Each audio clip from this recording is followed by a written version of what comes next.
Amin, amin ya. Ya karena kita adalah orang-orang yang dahulunya meninggalkan Tuhan ya. Yang dahulunya mungkin tidak mengenal Yesus, dan saat ini melalui pujian ini biarlah kita ini yang kita inginkan adalah hati Tuhan. Terkadang kita mungkin menginginkan mujizatnya ketimbang hatinya. Saudara perlu tahu, kita menginginkan hatinya jauh daripada sekedar mujizat.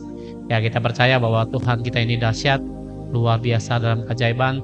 Waktu Paskah kemarin saya menyampaikan firman ya. Ya Tuhan menyampaikan bahwa Tuhan bukan menyampaikan, Tuhan tanya sama saya, menurutmu mujizat yang terbesar itu apa? Saya bilang ya mungkin laut terbelah keren, saya bilang. Ya saya berpikir, saya nggak tahu saudara mungkin punya pemikiran orang mati itu bangkit, mujizat-mujizat yang lebih keren tuh mungkin berjalan di atas air, ya saudara miskin jadi kaya mungkin, nggak apalah. Saudara punya pandangan mujizat yang menurut saudara itu keren dan hebat. Namun waktu saya ditanya Tuhan, mujizat yang menurut saya katanya, menurut saya yang terhebat, yang keren menurut saya itu apa? Saya jawab ya menurut saya mungkin laut dibelah itu keren menurut saya. Ya tapi Tuhan menyampaikan mujizat terbesar adalah dosamu ditebus oleh namanya Yesus Kristus. Kadang-kadang kita yang mengingini mujizat akan namanya sakit sembuh ya. Saudara mau pengen melihat hal-hal yang ajaib dalam hidup saudara, bisa ditolong Tuhan, dan itu mungkin yang saudara nantikan. Tapi saudara perlu tahu, penebusan dosa itu tidak ada satu orang pun yang mau selain namanya Yesus. Ada amin saudara. Ya kita berdoa untuk bisa kita ibadah pada sore hari ini. Ya jangan ada yang lain deh hati kita selain pribadi Yesus yang kita ingini. Karena kita tahu kita tidak perlu menjauh ya. Ada amin saudara. Ya kita berdoa, Tuhan kami minta pimpinanmu ya Roh Kudus. Berikan urapan kuasa-Mu Tuhan. Tinggal tetaplah dalam hati kami. Tinggal tetaplah dalam roh kami ya Roh Kudus. Karena kami tahu ya Tuhan, Engkaulah penebus, Engkaulah mujizat bagi hidup kami. Tanpa hal-hal Bapa yang luar biasa sekalipun, Engkau udah tetap luar biasa Tuhan. Karena kami tahu tidak ada Allah Bapa di dunia ini Bapa selain kepada Engkau ya Tuhan, yang mau Bapa menyelamatkan kami yang sebenarnya tidak perlu Engkau tolong ya Tuhan. Namun karena kasih-Mu besar Bapa terhadap hidup kami, Engkau bisa turun Bapa ke bumi ini untuk menolong kami yang tidak berguna ini. Terima kasih Tuhan untuk kebaikan-Mu, kasih-Mu. Biarlah saat kami ibadah Bapa sore hari ini, pimpin kami ya Tuhan. Kami mau tinggal tenang di hadirat-Mu. Kami mau tinggalkan semua Bapa beban hidup kami dan dengarkan firman-Mu. Mari Roh Kudus urapi hamba ya Tuhan. Urapi kami semua ya Tuhan. Biarlah penghalang hidup kami akan pikiran kami yang tidak berguna di hadapan Kau Tuhan. Kebaskan semua Tuhan. Kami kebaskan semua kutuk sumpah serapah, baik juga Bapa hal-hal Bapa yang tidak berkenan di hati-Mu Tuhan. Kami kebaskan Bapa semua Bapa setiap debu iblis di dalam kehidupan kami. Karena kami tahu biarlah kuasa Tuhan Bapa turun di dalam kehidupan kami.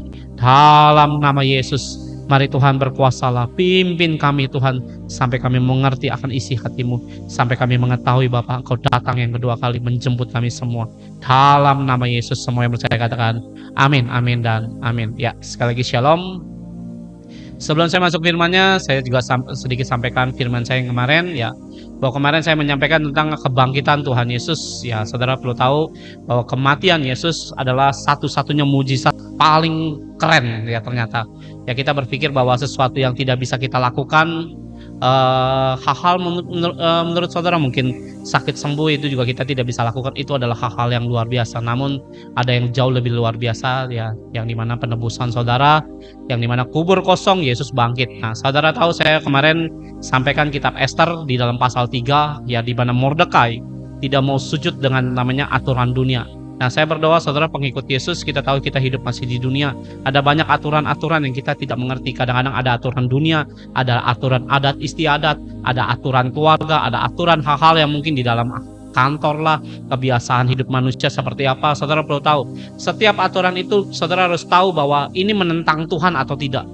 Ya sekalipun saudara mungkin punya rasa takut untuk menghadapi namanya sebuah tantangan-tantangan tersebut. Ya dengar baik, Mordekai tidak sujud dengan namanya aturan daripada Ahasveros. Ya yang dimana pada masa pemerintahan Ahasveros ada seorang bernama Haman, yang dimana di saat dia mungkin jadi panglima jenderal dan sebagainya, dan saat dia berdiri ya di bangsanya Persia, dan saudara tahu semua orang harus sujud apabila Haman ini muncul, dan satu-satunya orang yang tidak pernah mau sujud adalah Mordekai. Mordekai adalah orang Yahudi yang dimana dia mengalami pembuangan, dan saudara tahu bahwa di dalam pembuangan itu tidak banyak kekuatan. Tapi Mordekai adalah memegang hukum akan firman Tuhan, yang teguh dengan kuat. Walaupun dalam keadaan yang sangat tidak memungkinkan, tidak ada kekuatan, tidak ada pasukan, bahkan tidak ada sesuatu yang bisa diharapkan untuk bisa mendampingi seorang Mordekai. Tapi Mordekai tahu bahwa ada Allah Israel yang dia sembah. Dia lebih takut kepada Allah Israel ketimbang manusia yang bisa mengancam hidup seorang Mordekai. Dan sejak itu Haman ingin membinasakan semua orang Yahudi pada masa zaman pemerintahan Ahasveros. Dan saudara tahu bahwa seringkali saudara dalam tekanan, ya sekali lagi saya sampaikan, seringkali kalau saudara dalam tekanan pengen dapat pembelaan Tuhan, ya. Namun dengar baik saudara, saya nggak tahu saudara kadang-kadang mungkin mengalami masalah, mengalami tekanan dalam rumah tangga, ngurus anak, ngurus suami, kadang suami yang selingkuh, berzina, ya dan lain sebagainya. Saudara pernah difitnah, diperlakukan dianiaya, diperlakukan tidak baik, tidak adil. Apapun dalam tekanan itu, kadang-kadang seringkali kita pingin melihat pembelaan Tuhan dalam kehidupan saudara. Seperti Ayub.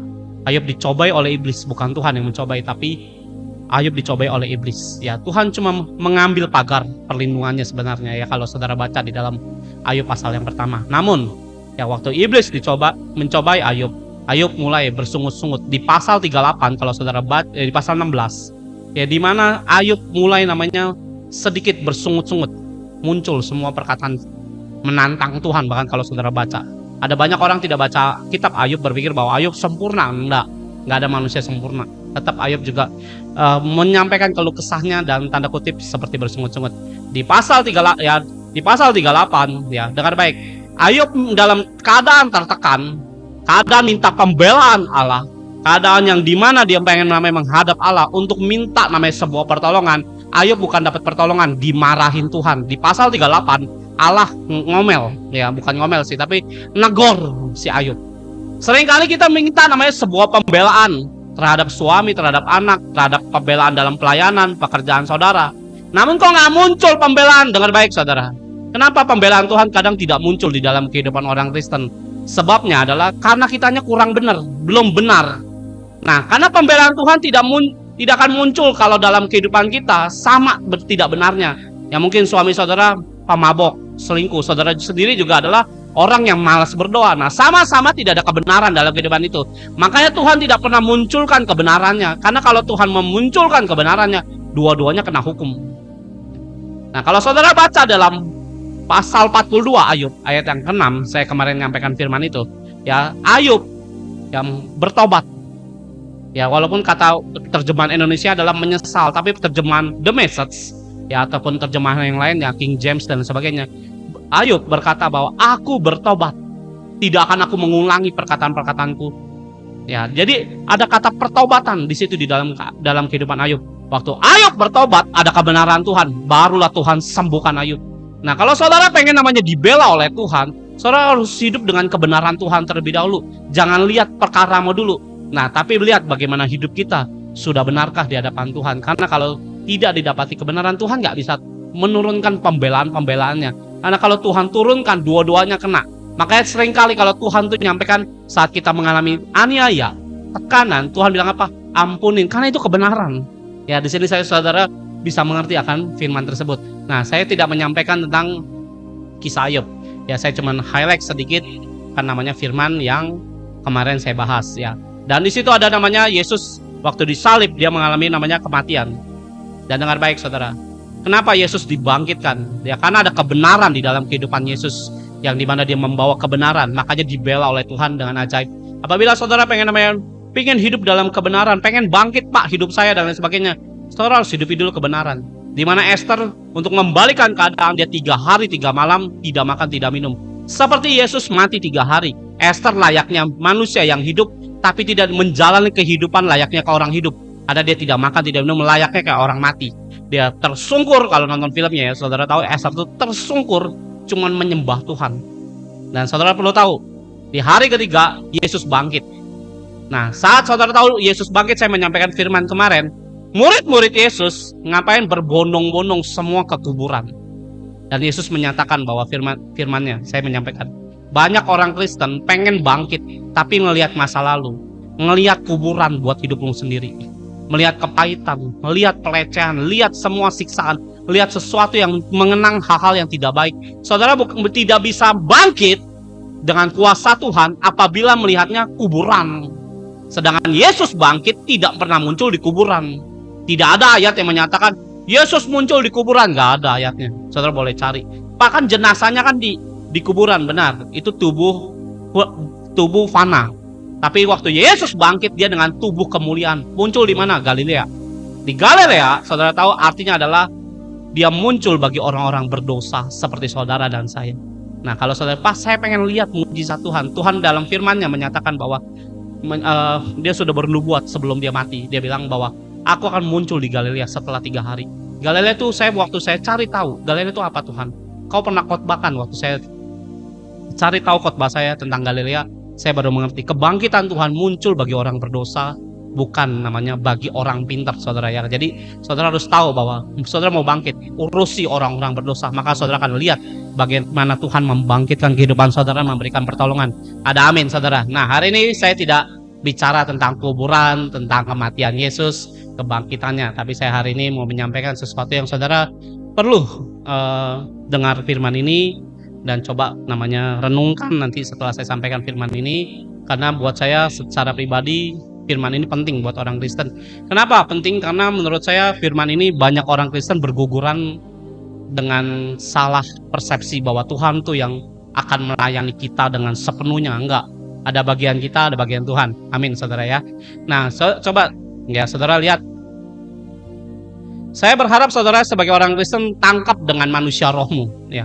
Bukan dengan akal budi saudara. Ada banyak orang tahu Yesus bisa menyembuhkan, bisa namanya menolong hidup saudara, bisa memberikan namanya sesuatu yang saudara harapkan. Kadang-kadang kok kita nggak lihat pertolongan Tuhan. Nah, sehingga banyak orang bisa kecewa dan kembali hidup dalam berdosa. Ya, ini yang saya sampaikan gini. Banyak orang waktu ya saudara lagi dengar khotbah begini, wah semangat. Saudara lagi ke gereja di mana, wah urapannya luar biasa. Wah saya dijamah. Wah waktu saya masuk ke ministry manapun ya saudara jalani, wah saya doa di sini nangis. Saya doa di sana ngalamin manifestasi. Saya mengalami begini. Nah, tapi setelah 2 hari, 3 hari saudara jalani kehidupan, loh kok loyo? Cenderung semuanya yang saudara tadi begitu bergairah dengan Tuhan, ya atau bisa dibilang kasih mula-mulanya dulunya begitu hebat, kok hilang? Kok flat? Padahal kalau saudara lagi berdoa dengan singkat, Tuhan Yesus, langsung urapan Tuhan kenceng. Tapi setelah seminggu, kok biasa aja ya? Jadi ada rasanya yang hilang nih. Nah, inilah yang saya mau bahas. Ya, hari ini kita bisa bahagia, besok bisa sukacita, besok saudara bisa tersenyum, bisa sedih, bisa marah, bisa bete, merenung, bersungut-sungut, kesal, pahit. Baik juga hidup tidak punya arah. Kenapa jadi kayak nggak stabil? Nah, ya padahal ada Tuhan. Apakah Tuhannya ngasih, enggak, berkati kita, berkati enggak apa enggak? Nah, ini yang saudara harus dengerin firman ini supaya saudara itu bisa belajar bagaimana menghidupi urapan Tuhan, supaya apa yang saudara hidupi dengan Tuhan tidak kembung kempes atau apalah ya, kentung kempes dan sebagainya. Maksudnya nanti imannya naik turun. Apakah Tuhan berkenan dengan hal kayak gitu? Jelas tidak, saudara. Ya, jadi saudara bisa buka di dalam Yohanes pasal yang ke-16 ayatnya yang ke-7.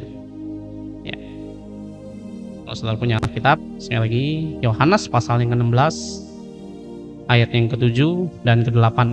Saya baca, kalau saudara punya firman bisa buka ya, yang di YouTube, baik yang di TikTok ya.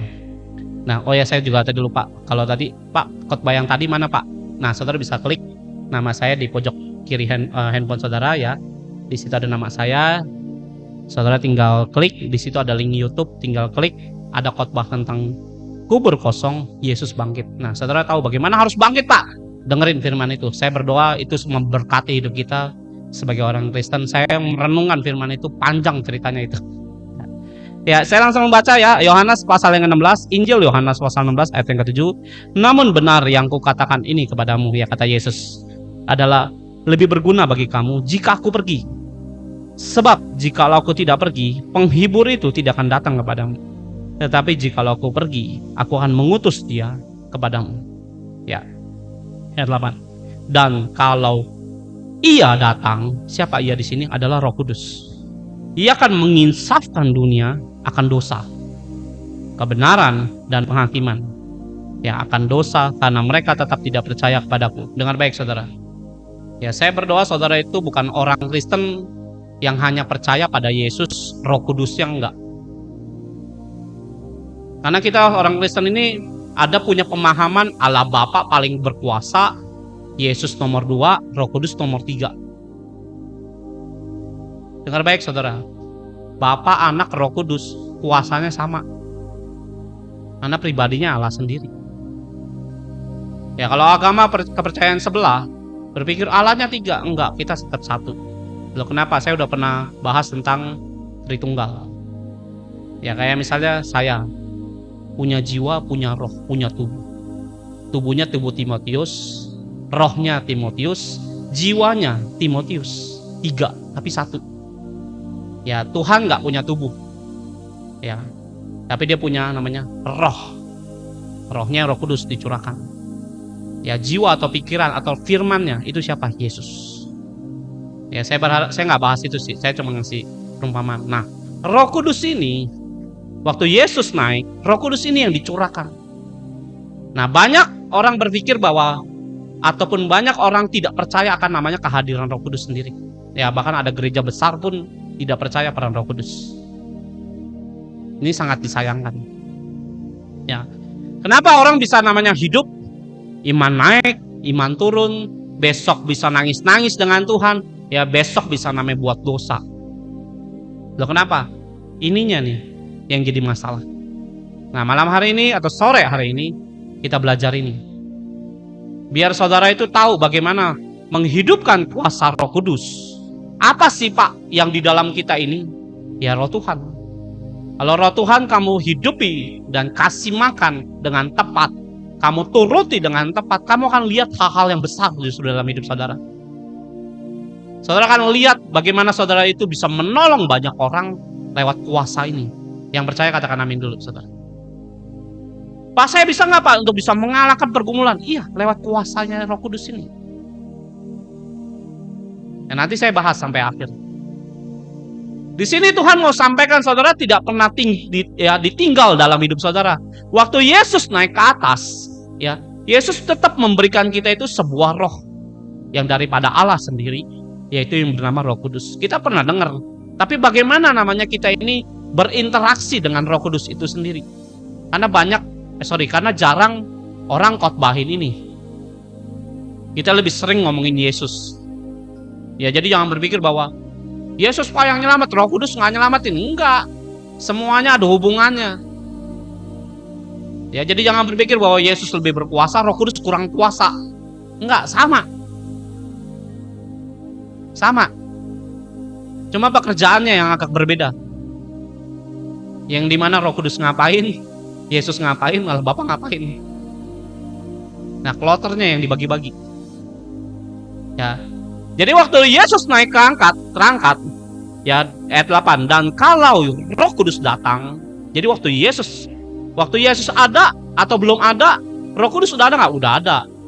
Kejadian pasal pertama udah diceritakan. Roh melayang-layang, itu siapa? Roh Kudus. Namun di dalam perjanjian lama, Roh Kudus itu tidak tercurah ke semua manusia. Tidak. Hanya orang-orang yang ditentukan Allah yang bisa terima Roh Kudus ini. Nah, di dalam perjanjian baru, Yesus dengan kemurahan hatinya yang begitu besar, ya dia terangkat, dia curahkan rohnya. Dan Roh Kudus menyampaikan begini, bahwa Tuhan, ya ini waktu saya ngerenungin firman ini, Tuhan menyampaikan begini, aku tidak pernah tinggalkan kalian. Loh, kenapa Tuhan? Karena rohku tercurah buat kalian. Wah, amin. Masalahnya gini loh, manusia lihat Yesus aja nggak percaya. Ini roh yang tidak terlihat. Nah, banyak orang nggak percaya. Lebih nggak percaya lagi. Ya, saya nggak ngomongin semuanya, tapi saya nggak akan ngomongin satu inti yang dimana saudara harus hidup itu di dalam Tuhan. Nah, kalau saudara nggak percaya akan kehadiran Roh Kudus dalam kehidupan saudara, Bagaimana mau lihat kuasa Yesus?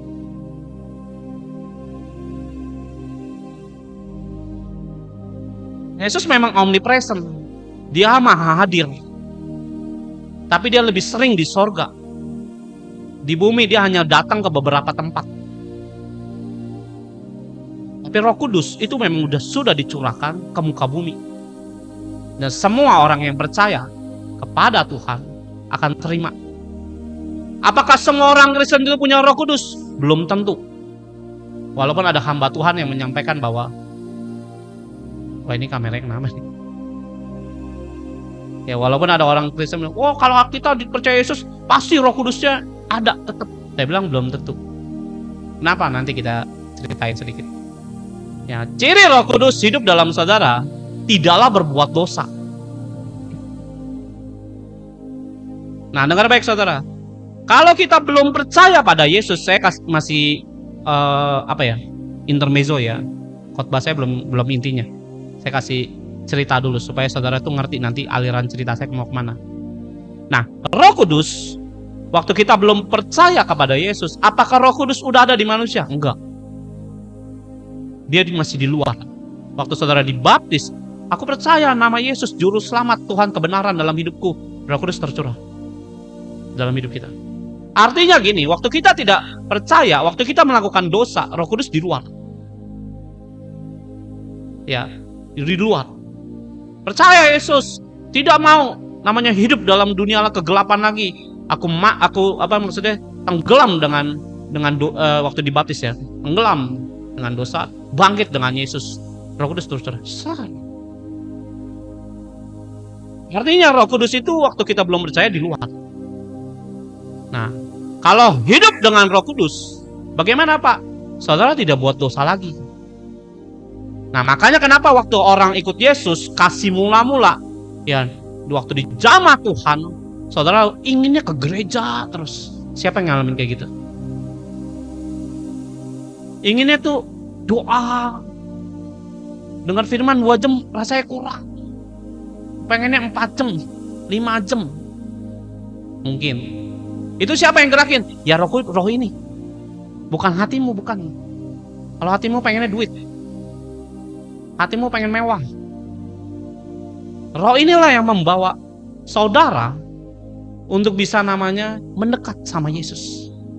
Tanpa dia nggak mungkin. Ya, masalahnya setelah Roh Kudus, ya ingat coba Yohanes 16 ayat 8 dulu. Dan taulah, ya kalau Roh Kudus datang, ia akan menginsafkan dunia akan dosa. Nah, bagaimana saudara namanya hidup dulu mungkin ngerokok, main judi, bilang Tuhan aku nggak mampu, Tuhan aku ingin bertobat. Tiba-tiba saudara ngerokok tuh nggak kepengen, tiba-tiba mau main judi nggak kepengen. Lu siapa? Roh Kudus ini. Makanya dengar baik saudara, saudara nggak mungkin namanya nginjilin orang. Kok dia bertobat karena saya yang nginjil? Nggak mungkin. Karena roh ini yang kerja. Terbukti saudara nginjilin orang lain belum tentu bertobat. Yang ini mungkin bertobat, yang ini belum bertobat. Berarti itu bukan karena kita. Apa ya, ada peran suatu roh, yaitu Roh Kudus ini yang menjamah orang itu. Makanya jangan merasa bahwa oh saya bawa 10 jiwa, 15 jiwa. Yang bawa tuh tetap Tuhan, bukan kamu. Ada amin saudara. Jangan mencuri kemuliaan Tuhan. Oh saya lah yang menangin. Nah dengar baik saudara. Kenapa rumah tangga kadang-kadang kok dia belum bertobat Pak? Dia Pak, ya misalnya istrinya terlalu cerewet Pak.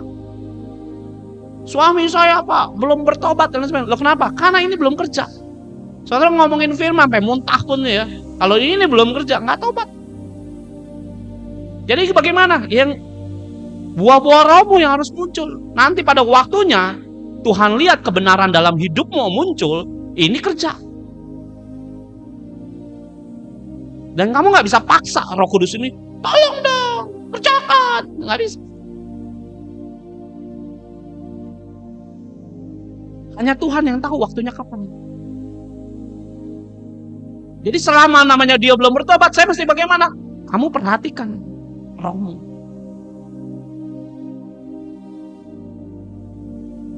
Nah ya, lanjut. Ia akan menginsafkan dunia akan dosa. Ya, berzina nggak boleh, misalnya. Rokok nggak boleh. Ada orang bilang, Pak main trading nggak boleh. Kenapa? Ya dari dia saya tahunya. Kalau nggak dari dia saya nggak tahu.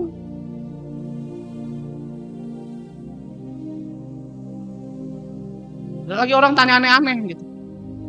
Ya tanya sama Tuhan, boleh nggak Tuhan? Nggak boleh, ya nggak boleh.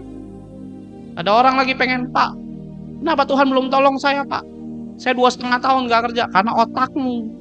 Siapa yang ngasih tahu? Ya dia yang ngasih tahu. Kalau nggak juga saya nggak tahu. Karena otakmu sombong, gimana Tuhan mau kerja? Gimana roh ini mau kerja? Dia terhalang loh dengan jiwa kita. Sometimes. Nah, waktu saudara dijamah oleh Roh Kudus, waktu bertobat awal-awal, saudara akan bersukacita, girang-girang. Ya, makanya ada orang bilang, Pak, kenapa ya saya kalau berdoa kok nggak nangis-nangis lagi? Lanjut, lihat. Saya buka terjemahan yang lain ya. Terjemahan Indonesianya ini agak kurang lengkap soalnya.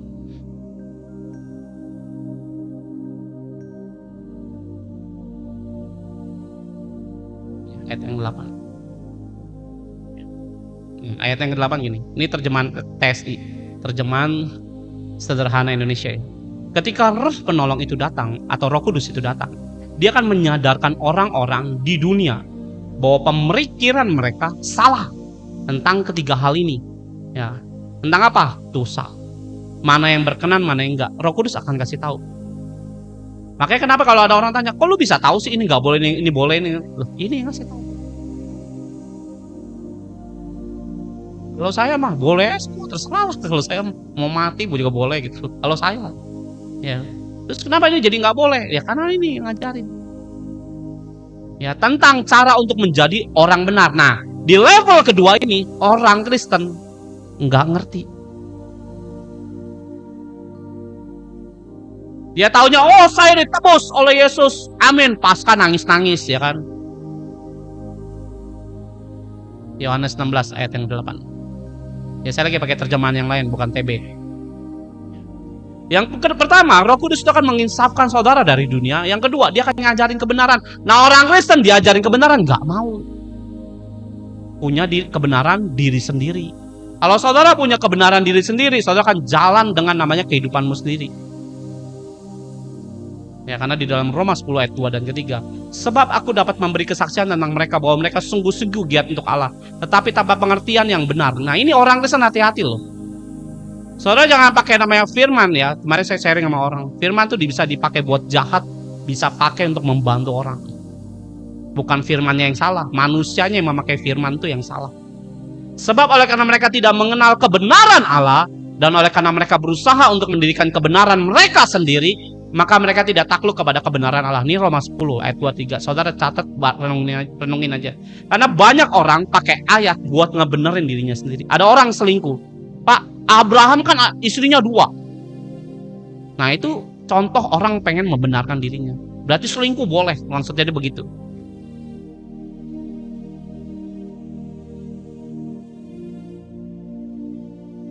Saya berdoa saudara itu kalau misalnya, kenapa orang Kristen tuh iman bisa naik, bisa turun? Loh, diajarin kebenaran kadang-kadang kita nggak mau.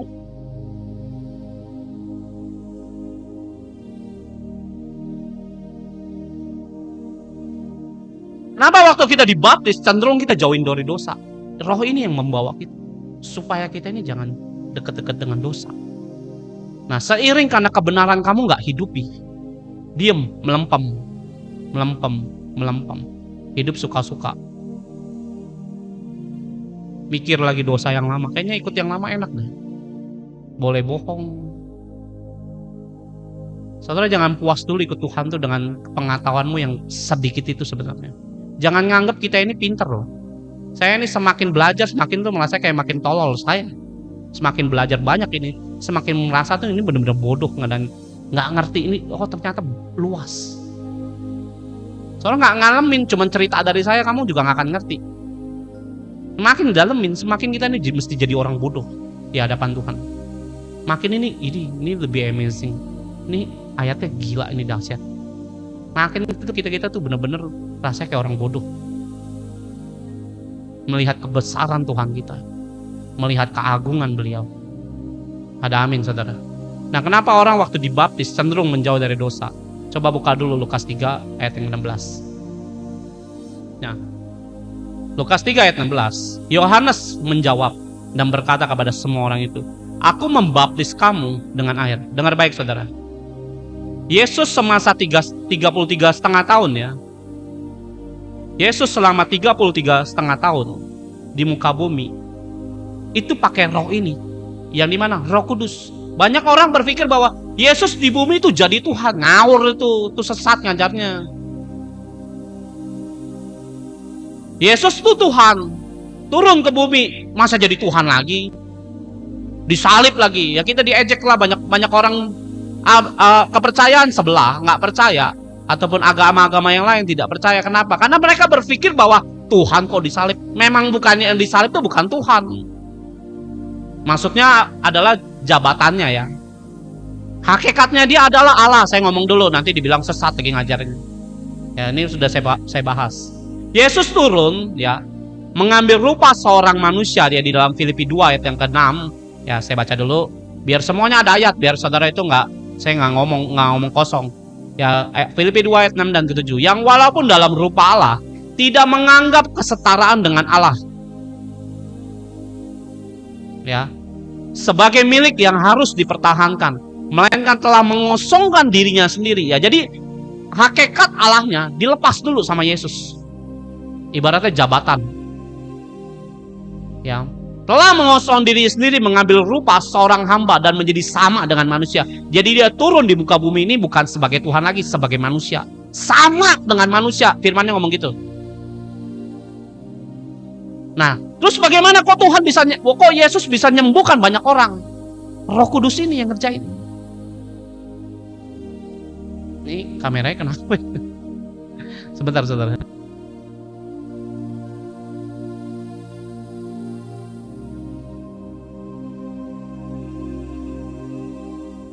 Terima kasih. Lanjut ya. Nah, Roh Kudus yang ngerjain semuanya. Bagaimana Yesus bisa melakukan ini dan itu? Kenapa?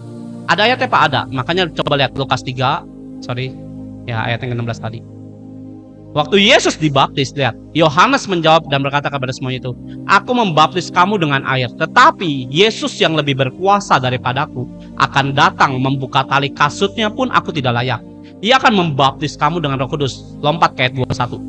Ketika seluruh orang banyak itu telah dibaptis dan ketika Yesus juga dibaptis, ya sedang berdoa, terbukalah langit dan turunlah Roh Kudus dalam burung merpati ke atas Yesus.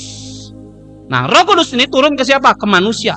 Nggak mungkin Yesus dalam keadaan Tuhan, Roh Kudus yang Tuhan juga turun ke Tuhan. Tuhan sama Tuhan ngapain beradu? Ngerti ya di sini ya? Roh Kudus itu turun kemana? Ke manusia. Dan terdengarlah suara dari langit, engkaulah anak yang kukasihi, kepadanya lah aku berkenan.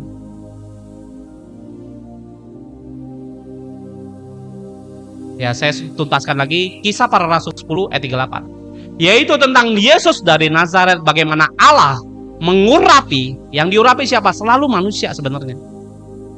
Dia dengan Allah mengurapi Yesus dengan apa? Roh Kudus dan kuat kuasa. Yang ngomong firman Kisah Para Rasul 10 ayat 38. Dia yang berjalan berkeliling sambil berbuat baik dan menyembuhkan. Siapa? Kuasa Roh Kudus ini. Waktu orang tanya, kok Yesus bisa disalib? Karena sebagai manusia.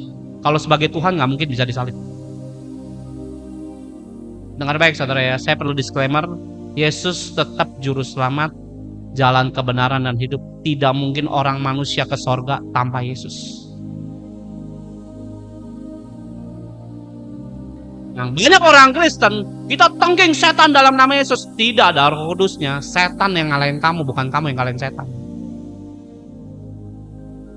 Kenapa orang itu bisa dengar firman, semangat, 2 hari kemudian letoy, saudara.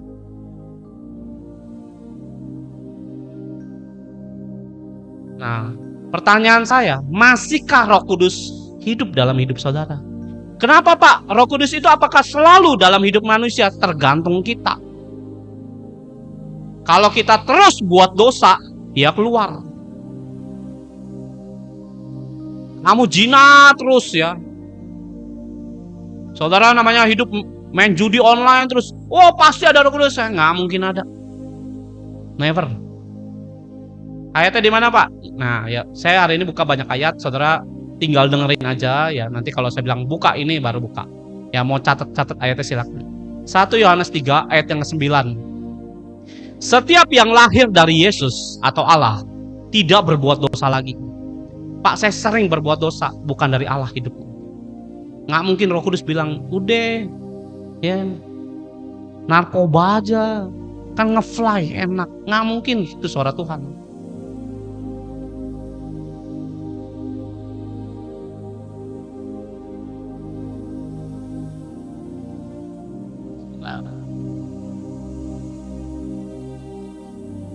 Amin saudara. Ya, setiap yang lahir dari Allah tidak berbuat dosa lagi. Dengerin, sebab benih ilahi siapa ini? Roh Kudus. Tetap ada di dalam kita dan ia tidak dapat berbuat dosa dalam hidup kita karena ia lahir dari Allah. Nah, kalau kita hidup sungguh-sungguh dengan Tuhan, ini akan hidup. Nah, kalau saudara namanya hidup masih kayak, oh kok gampang takut, nah itu yang jadi masalah. Padahal kuasa Tuhan begitu besar. Tapi seringkali kita ini tidak menghidupi apa yang Tuhan mau hidupi dalam hidup saudara. Ya, kalau bilang, Pak, saya punya Roh Kudus apa enggak? Nanti dengerin dulu sampai habis. Saudara akan tahu punya apa enggak. Saya nggak akan bilang, ini punya, ini enggak. Saya nggak ngurusin begituan, itu urusanmu dengan Tuhan. Ya, saudara jangan bilang bahwa, amin Pak, saya punya. Ini bukan soal amin nggak amin. Saudara harus bisa cek dalam hidupnya. Suatu hari saya pernah saya ini orang keliling dalam melayani Tuhan. Ya, saya belajar ini dari banyak, mungkin ratusan atau ribuan hamba Tuhan saya belajar. Saya belajar. Tapi herannya waktu saya kena masalah, saya waktu belajar firman begitu excited, begitu semangat. Ya, pulang bisa dengan urapan yang kuat. Tapi gitu giliran kena masalah, jebret langsung nggak, saya loyok semuanya. Saya berpikir ada yang salah dengan hidup saya. Dan saya setelah seperti sekarang ini, saya baru ngerti bahwa ini terjadi di banyak orang Kristen. Di saya juga pernah terjadi, bukan nggak pernah. Kena masalah, jebret langsung kawat. Ya, respon kita udah bisa marah, bisa mulai ragu dengan Tuhan, bisa mulai mikir nih gimana. Nah, nggak sedikit orang cari cara sendiri ya, termasuk kayak orang yang kena hutang, cari pinjaman online lagi, cari pinjaman lagi, cari temen bisa minjem, cari lagi. Padahal Tuhan kita ini berkuasa dan bisa tolong saudara dengan apapun pergumulan saudara yang saudara hadapi.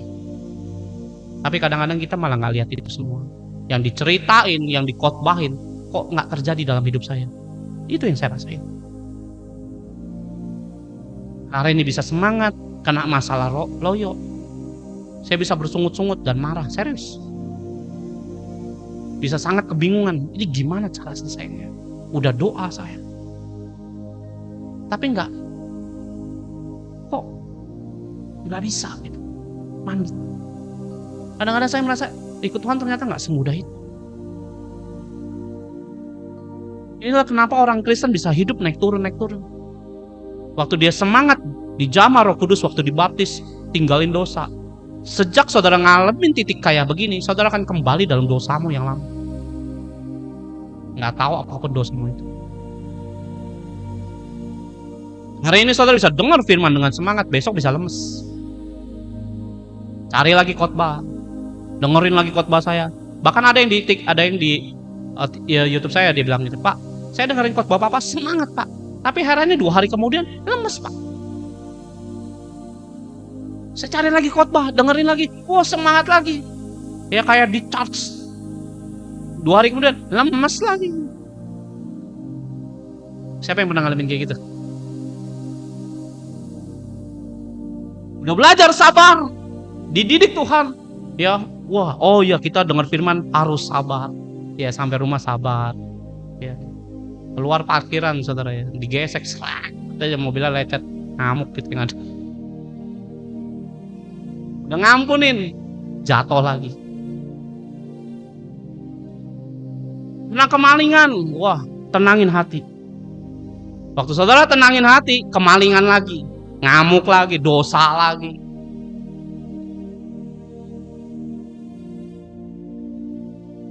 Ingat saudara, iblis itu paling gak berani dengan kuasa Roh Kudus. Iblis itu takut sebenarnya. Tapi karena kita gak punya kuasa itu, iblis mau petantang-petenteng lawan kita. Makanya Hawa, ada Adam dan Hawa. Ingat ya, yang dihembusi Roh Allah itu Adam, bukan Hawa. Kejadian 2, saudara bisa baca. Ya, saudara baca sendiri di rumah. Kejadian 2 ayat yang ke-7. Tuhan tuh membentuk manusia dari debu dan tanah. Dia hembuskan hidup. Yang dihembusi siapa? Adam. Bukan Hawa. Tapi iblis ngincernya Hawa, bukan Adam. Karena Adam tahu firman. Kok bisa jatuh Pak? Karena dia diem. Tahu firman, diem. Ini masalah. Tahu bahwa itu tidak benar, diem. Kalau saudara punya Roh Kudus sekalipun, salah jalan pun tetap ya, iblis bisa permainkan saudara. Nah, karena hidup dengan namanya kedagingan, Hawa jatuh. Inilah kenapa orang Kristen banyak yang ikut Yesus frustasi. Karena yang dari dalam saudara nggak pernah hidupin sebenarnya. Saudara nantiin orang khotbah ini, nantiin khotbah saya, nantiin khotbah pendeta rumahmu, gembalamu, gereja ini, gereja itu. Kamu nantiin. Sebenarnya yang di sinimu nggak pernah hidup. Ini bagaikan air yang kamu minum, ntar haus lagi. Saudara cari, wah kena masalah nih, saya cari orang yang bisa mendoakan saya. Apakah itu pilihan yang tepat? Sometimes tidak tepat. Terkadang ya, nggak semuanya bukan. Ya karena ada orang yang kapasitas rohaninya memang tidak mengerti. Nah orang kayak gitu perlu ditolong, didoakan. Tapi ada banyak orang Kristen udah puluhan tahun yang kayak gitu tuh nggak layak untuk didoakan lagi, dibiarinin aja. Nah kalau Roh Kudus datang jebret menjamah hatimu, ya ini buka saudara, Yeskel 36 ayat yang ke-26. Ya saya baca aja, dengerin. Waktu Roh Kudus mencurahkan seperti Yohanes 16 ayat 8 ini, ya dia akan datang menginsapkan apa yang dia akan lakukan. Lihat ayat 26, Yeskel 36 ayat 26. Kamu akan kuberikan hati yang baru dan roh yang baru di dalam batinmu. Dan Yesus akan menjauhkan dari tubuhmu hati yang keras dan kuberikan kepadamu hati yang taat. Kenapa waktu Roh Kudus turun, kamu begitu giat taat untuk namanya baca firman, giat untuk namanya buka Alkitab, giat untuk ke gereja, giat mungkin mulai taat melayani Tuhan. Tapi seiring perjalanan kehidupan, lama-lama saudara nyungsep. Rohku akan kuberikan diam di dalam batinmu. Dan aku akan membuat kamu hidup menurut segala ketetapanku, kata firman. Dan tetap berpegang pada peraturan-peraturan. Jadi waktu Roh Kudus kerja, saudara, wah aku gak mau lah sentuh dosa. Tadinya mungkin tidur malam ya, main game, dijamah Tuhan, lepas. Kenapa Pak yang membuat kita ini tidak bisa hidup firm ataupun konsisten dengan namanya rohnya Tuhan ini? Apakah roh Tuhan itu cuma sementara? Dengar baik saudara, kuasa Tuhan itu tidak bisa namanya turun dalam hidup manusia itu permanen, gak bisa. Kenapa? Karena manusia gak setia. Kalau diberi permanen, itu namanya karunia. Ya, tapi saya gak mau bahas tentang itu. Nah, sifat alamiah Roh Kudus itu adalah bersekutu. Makanya kadang-kadang kita disuruh apa? Ayo sembah Tuhan. Ayo berdoa. Kamu lakukan nggak itu masalahnya? Kalau saudara hidup sebagai orang Kristen ini nggak dilakukan, wajar naik turun. Pertumbuhan rohanimu itu nggak dengan waktu singkat. Saya ngalamin 10 tahun lebih. Nah ini tanya sama hidupmu sendiri. Saya nggak akan tanya siapa yang di sini berdoa. Itu urusanmu, bukan urusan saya. Itulah kenapa orang itu naik turun. Kenapa kebenarannya nggak dihidupi. Dengar baik ya, sifat Roh Kudus. Manusia tuh punya sifat, Allah punya karakter, punya sifat. Dia punya keinginan, punya kehendak juga. Kamu punya keinginan, punya kehendak. Karena kita serupa segambar dalam kemuliaan Allah. Kamu punya keinginan, Allah juga punya keinginan. Ya. Sifat Roh Kudus itu bersekutu. Nah, kamu bersekutu dengan siapa? Roh Kudus, Pak. Buktiin. Kalau saudara dalam firman Tuhan, Roh Kudus dicurahkan melepaskan kamu dari dosa. Yang kedua, dia akan ngajarin kebenaran. Orang Kristen tidak mau biasanya. Yang dia mau mujizat. Kenapa kita bisa naik dan turun? Karena saudara dikasih Roh Kudus, taruh dalam rohmu. Ya, kamu cari di luar, bukan di dalam. Kamu cari ke gereja. Di gereja diajarin, suruh belajar hidupin yang di dalam. Kamu malah hidupin yang di luar. Kamu cari pendeta. Kamu cari gereja yang hebat. Wah, penyembahannya di sini enak. Padahal Tuhan bilang hidupin yang di dalam. Ini akan jadi sumber mata air dalam hidupmu. Sayangnya orang Kristen makin kesini di akhir zaman yang kayak begini tidak mau diikuti. Kalau kebenaran tidak mau diajar dalam hidup saudara, seperti Yohanes 16 ayat yang ke-8 tadi, kamu mau belajar apa?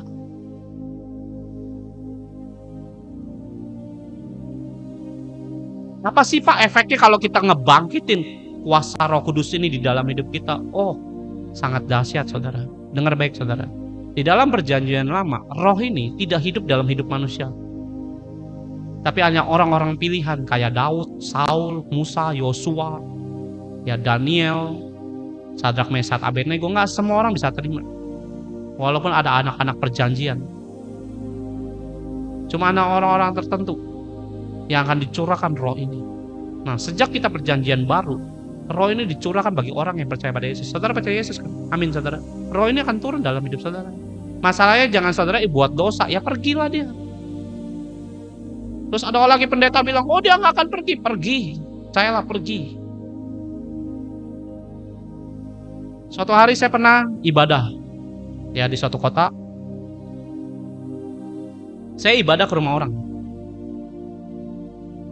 Waktu saya ibadah, ada satu hamba Tuhan diundang dari luar. Dari luar, penyembahan dinaikin. Wah, itu kuasa nyembahnya enak banget. Nyembahnya enak banget. Penyembah. Di situ ada satu hamba Tuhan dari luar. Saya lupa kayaknya sih dari luar. Dari luar negeri, maksudnya dari Malaysia atau dari mana saya lupa. Waktu nyembah, dia lihat ada suatu penampakan, dia lihat warna putih turun. Waktu turun dia bilang, herannya gini, ini cuma di atas kepala manusia doang, tidak benar-benar turun. Terus dia tanya Tuhan, ini apa Tuhan? Itu rohku. Maksudnya Tuhan, ini Roh Kudus. Coba kamu perhatikan. Dilihat, turun. Waktu turun, herannya nggak sampai ke manusianya. Nah, hamba Tuhannya tanya, kenapa Tuhan nggak sampai turun ke hidup manusia? Karena manusianya hidup dalam daging, tidak menghidupi roh yang ada padanya. Sehingga dia bilang Roh Kudus tidak bisa turun. Banyak ya setelah dia khotbah saudara, Kamu tahu waktu kita nyembah, roh Tuhan itu turun, dia bilang, cuma herannya nggak sampai ke kita. Nggak sampai masuk. Kenapa nggak sampai masuk? Dia bilang, ada banyak dosa di sini. Wah, yang punya rumah ditegorin, saudara. Saya nggak tahu kalian ini pelayanannya seperti apa. Tapi Tuhan bilang ada banyak dosa di hidup kalian. Saya bukan ngakimin kata hamba Tuhan. Cek masing-masing. Nangis semua. Minta ampun.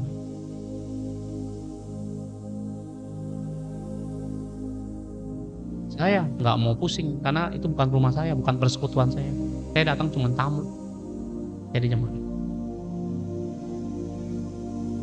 Ya, jadi tadi 1 Yohanes 3 ayat yang ke-6 ayat yang ke-9. Benih Tuhan tidak bisa kamu hidupin dengan dosa, nggak bisa. Saya berdoa saudara itu harus tahu, inilah yang akan membuat iman tuh naik, bukan turun. Jadi kepala bukan ekor, kata firman Tuhan. Roh Kudus itu stabil. Roh Kudus itu adalah Allah yang dimana dia akan nasehatin saudara. Roh Kudus nggak pernah memutuskan hidup loh, buat hidup saudara nggak pernah. Ini yang kamu harus ngerti dulu. Kalau kita tanya, Tuhan, aku beli stabilo apa beli mouse? Misalnya gini. Roh Kudus bilang, ambil yang hijau. Misalnya yang ini, stabilo. Nah, saya mau yang ini aja lah Roh Kudus. Roh Kudus nggak akan intervensi kita. Dia nggak akan bilang, lu pala batu, nggak tobat, nggak. Roh Kudus langsung diem. Dia nggak akan bilang, lu harusnya ngambil yang hijau. Enggak, dia nggak akan ngomong kayak gitu. Dia cuma ngomong, kamu ambil yang ini. Udah, cukup, dia diem. Sepengalaman saya berjalan sama Tuhan tuh begitu. Dia cuma kasih pesan. Dia nggak akan memutuskan kamu akan ngambil keputusan A atau B, itu bukan urusan dia. Itulah kenapa kita ini harus hati-hati ngambil keputusan. Amin, saudara. Saudara jangan berpikir Roh Kudus ada pada saya, kita kan gini. Makanya banyak hamba-hamba Tuhan diurapi dengan dahsyat bisa jatuh dalam dosa. Kenapa? Kan ada Roh Kudusnya, ada mungkin.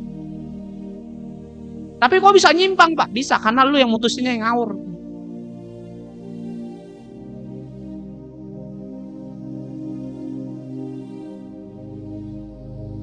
Ya, dalam tadi Yesaya 36 ayat yang ke-26. Ya, firman Tuhan mencatat bahwa kamu akan kuberikan hati yang baru sejak kamu percaya pada Tuhan. Kalau roh Tuhan ini, kamu nggak bangun persekutuanmu dengan Tuhan, Pak, apakah itu harus gereja? Gereja itu cuma pelataran sebenarnya. Keintimanmu yang harus lebih dahsyat. Nah, nggak semua orang mau kok, percayalah, nggak semua orang mau. Mujizat mau semua.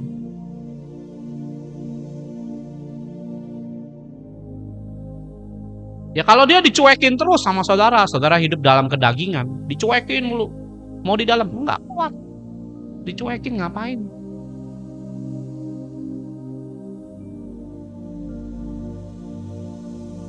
Ya saudara misalnya, mohon maaf ya, gonta-ganti selingkuhan gitu ya. Roh Kudus di dalam, kamu berzina nih, tidur sama cewek ini, besok cewek-cewek. Roh Kudus di dalam ngeliatin kamu tuh berzina terus, betah dia di dalam. Namanya Roh Kudus.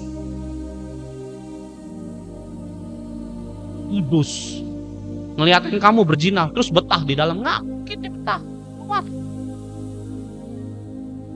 Lihat bagaimana Simpson, ya, dia berzina dengan Delila, dia jatuh dengan perempuan. Bagaimana roh Tuhan ninggalin Simpson, bagaimana Saul ditinggalkan roh Tuhan ini. Kenapa? Tidak taat.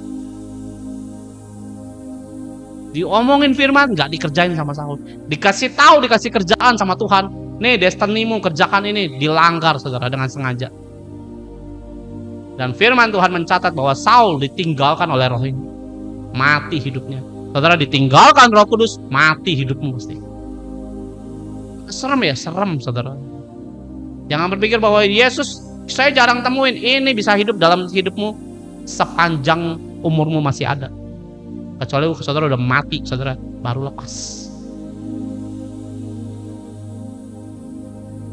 Aku akan kuberikan diam dalam batinmu. Aku akan membuat kamu hidup menurut segala ketetapanku dan tetap berpegang pada. Nah dengerin ya, Pak, saya ada Roh Kudus apa enggak? Tergantung bagaimana hidupmu sekarang. Pak, saya taat. Firman-Nya bilang, rohnya dia akan membawa kita taat. Rohnya dia bilang bahwa dia akan membawa hidupmu itu ngikutin semua peraturannya dia tanpa dilanggar. Pak, saya suka melanggar, ya berarti nggak ada, beres. Nah, makanya dia bilang ada Roh Kudus. Oh amin Pak, ini bukan soal amin-aminan nih. Ciri orang punya roh Tuhan, dia akan ngikutin roh yang dimana Tuhan tuntun dalam hidup kita. Dia nuntun kita, lakukan firman ini, lakukan begini, lakukan ini, kita ngikutin semuanya. Artinya hidupmu tuh punya Roh Kudus. Oh saya mau bertobat Pak, itu berarti belum. Kembalilah sama Yesus, kembalilah sama Tuhan. Tuhan tuh baik, kasih kita kesempatan dan tiada batasnya. Kalau saudara terus sengaja, hati-hati saudara. Hidup kita ini kadang-kadang bisa sangat mengerikan. Pak, kenapa keluarga saya belum bertobat Pak? Rohnya ini gak kerja. Kenapa? Kenapa dia gak kerja? Malas Pak. Bukan, karena gak ada kebenaran dalam hidupnya. Gak ada ketaatan, peraturan dilanggar-langgar. Ini gak bisa kerja.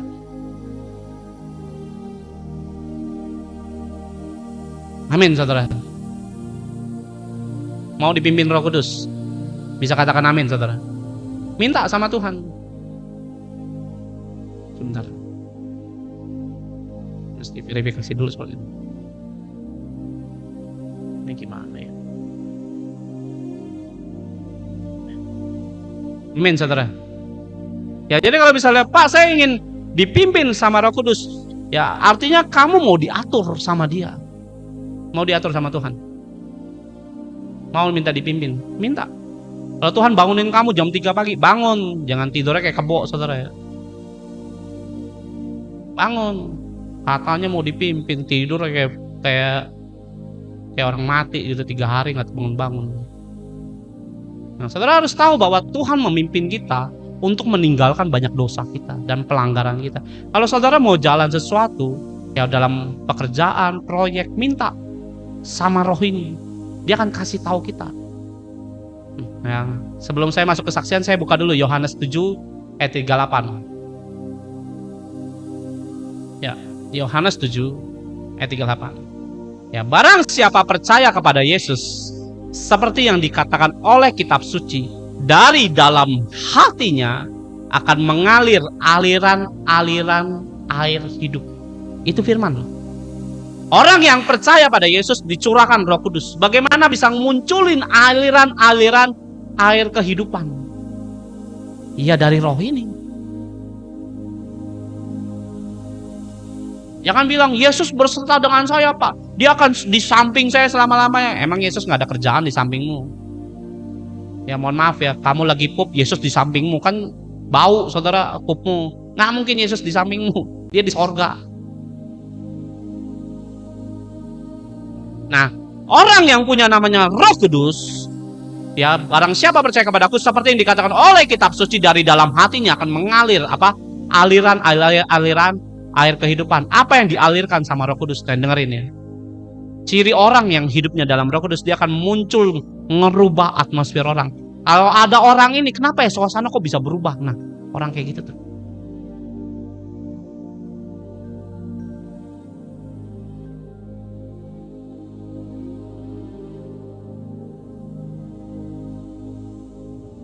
Duh, tertampar katanya nih yang di gitu. Gak apa-apa saudara, yang penting bertobat ya, kembali sama. Nah, kalau saudara dipenuhi sama Roh Kudus ya, ada orang datang nih bawa setan nih misalnya, main kuasa gelap. Nah suatu hari ada orang datang dari YouTube, ngubungin saya, mau ketemu. Kebetulan hari itu saya ada ibadah di rumah seseorang, saya datang, saya bilang datang ke rumah ini. Datang dia, mau ngomong, tar dulu saya bilang. Gak usah ngomong, ibadah dulu. Saudara tahu, saya ambil gitar, nyembah. Saya nyembah lagu Sembah dan Puji Yesus. Saya lagu itu, zreng, langsung pelepasan saudara. Belum nyanyi padahal baru ngejar, zreng, orang langsung pelepasan. Dia mau tahan-tahan gak bisa, muntah semuanya.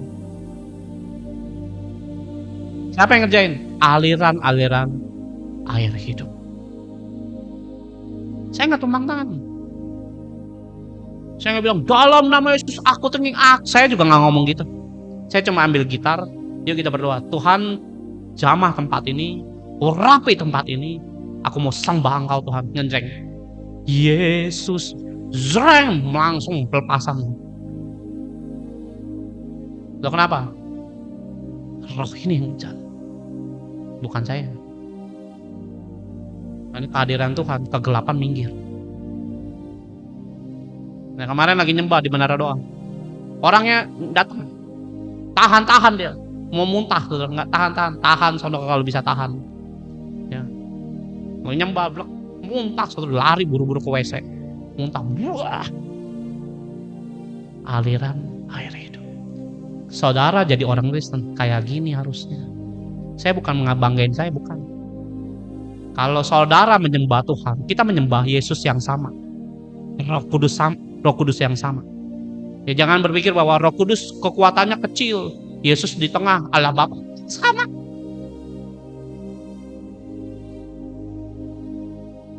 Nyembah Yesus, muntah semua. Nyembah lagi, muntah lagi, makin berat, makin gak tahan, makin muntah, makin keluar semua. Habis makan Pak, ya gak tahu. Kalau bukan kuasa Tuhan, mau kuasa siapa? Kita semua lagi nyembah semua. Dia bilang biarin aja dia muntah. Lagi ditahirkan. Dengar baik saudara. Ya tadi di dalam Lukas 3. Sebentar saya pada tadi. Kalau Roh Kudus turun, yaitu satu, ketika seluruh orang banyak itu telah Lukas 3 ayat 16. Yesus membaptis kamu dengan apa? Air. Tapi ya, ia yang lebih berkuasa. Aku membaptis kamu, itu Yohanes. Aku membaptis kamu dengan air, tetapi Yesus yang lebih berkuasa daripada Yohanes datang, membuka tali kasutnya pun aku tidak layak. Ia akan membaptis kamu dengan apa? Roh Kudus dan dengan api. Ada baptisan Roh Kudus, ada baptisan api. Nah, baptisan api inilah muncul bahasa roh. Banyak pendeta bahasa roh sesat. Hati-hati, itu kerjaan Tuhan, bukan kerjaan manusia loh. Kalau nggak ngerti mendingan diem. Bahaya, ada ayatnya soalnya. Nah, baptisan api inilah yang membuat kita berbahasa bahasa yang lain. Muncullah. Kalau saudara berpikir, wah bahasa roh nggak penting. Oh, bagi saya sangat penting. Saya nggak bergaul dengan saudara, nggak penting menurut saya bergaul sama saudara. Bergaul dengan Roh Tuhan penting buat saya. Saya khotbah begini nggak ditonton juga nggak penting menurut saya. Penting buat saya Roh Kudus hidup di hidup saya. Penting buat saya punya karunia. Kenapa? Kita bisa lawan setan, ngerti bagaimana ngadepin masalah. Punya hikmat, waktu saudara punya masalah ngadep ke saya. Siapa yang bisa kasih nasihat? Ya Roh ini yang ngasih nasihat, bukan saya. Amin saudara. Waktu saudara punya kebingungan, Pak, saya bagaimana ngadepin istri saya, ngadepin dia yang ngajarin kita. Nah ada orang telepon saya, wah Pak, saya bukan banggain ya, hikmatnya kok bisa begini Pak, bla bla bla bla, cerita sama saya. Ya dia yang ngajarin, emang saya yang mengajar, saya yang punya hikmat? Enggak, dia yang ngajarin. Ini membuat saya, ya orang berpikir kok mind blowing banget khotbahnya Pak, kok bisa ngasih nasihat yang kayak begini, nggak kepikiran oleh saya Pak. Dia yang ngerjain tuh dia, bukan saya.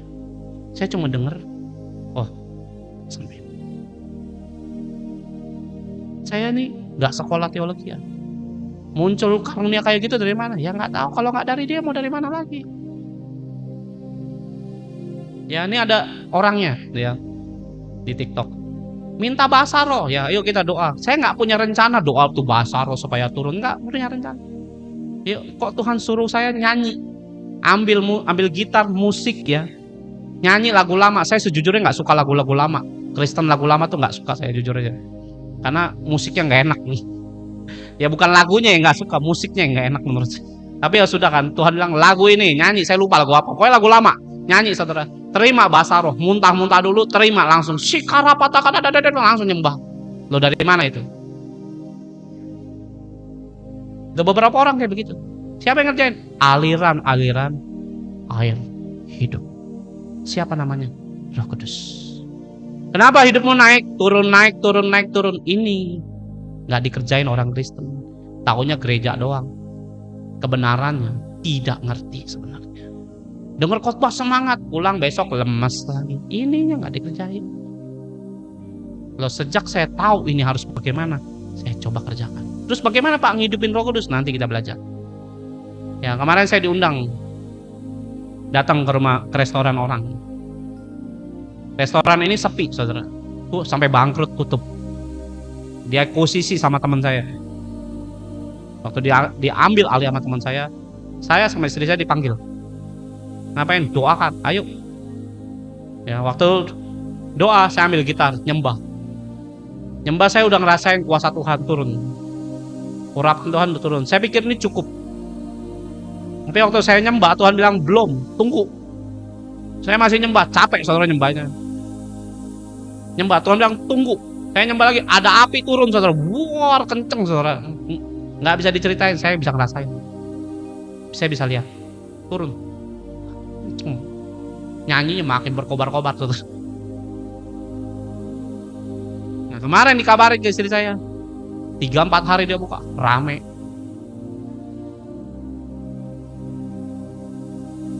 Loh, siapa? Ini mengalirkan aliran air hidup. Tuhan kasih pesan 2 Raja-Raja 13 apa 1 Raja-Raja 13. Lalu Tuhan bilang apa? Siapkan parit, wadah. Nanti besok kita khotbah itu. Siapkan parit. Artinya Tuhan yang akan berkati usahanya dia. Ya, thank you. Diberkati. Wah. Dengar baik saudara. Roh yang satu inilah yang membawa Musa belah lautan. Roh Kuduslah yang membawa Daud kalahin Goliat. Roh Kuduslah yang membuat Simpson hidup kuat.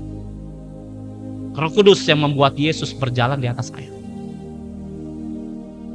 Roh Kudus yang membuat Petrus khotbah 3.000 orang bertobat. Pak, saya satu aja nggak tobat-tobat. Ya ini nggak kerja masalahnya. Coba bersekutu dulu dengan dia. Makanya kalau doa jangan terlalu rame-rame, kadang-kadang sendiri aja, berdua suami sama istri. Jangan dikit-dikit keroyokan. Saya pernah khotbah, iman keroyokan, kadang-kadang imanmu tuh lemah. Kenapa? Kena masalah, ngadepinnya sendiri-sendiri. Kamu sukanya rame-rame, di gereja lebih seru Pak. Di rumah ngantuk Pak. Serem Pak, di rumah sendiri serem, kan aneh.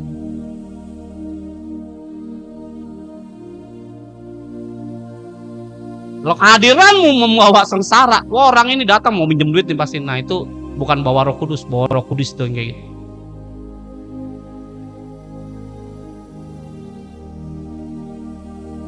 Nah, saya berdoa saudara itu tahu apa yang saudara harus lakukan.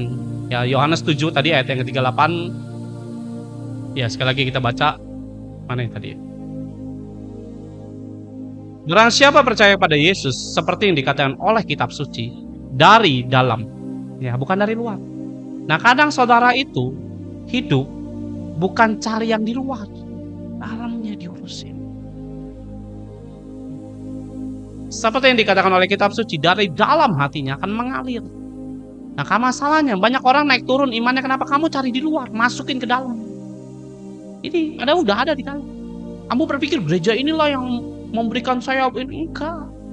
Dia memang ngajarin kita untuk membuka semua ikatan pikiran kita yang mungkin terbelenggu. Nah, setelah terbuka, kamu hidupin. Saya udah buka berkali-kali lewat firman. Nah, tinggal bagaimana saudara hidupin. Nggak dihidupin, hidupmu gini-gini aja, kayak roller coaster. Ya zina terus, nggak naik-naik saudara.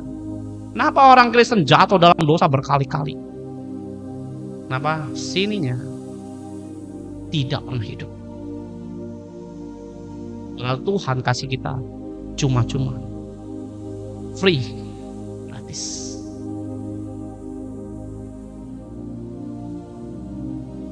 Amin saudara.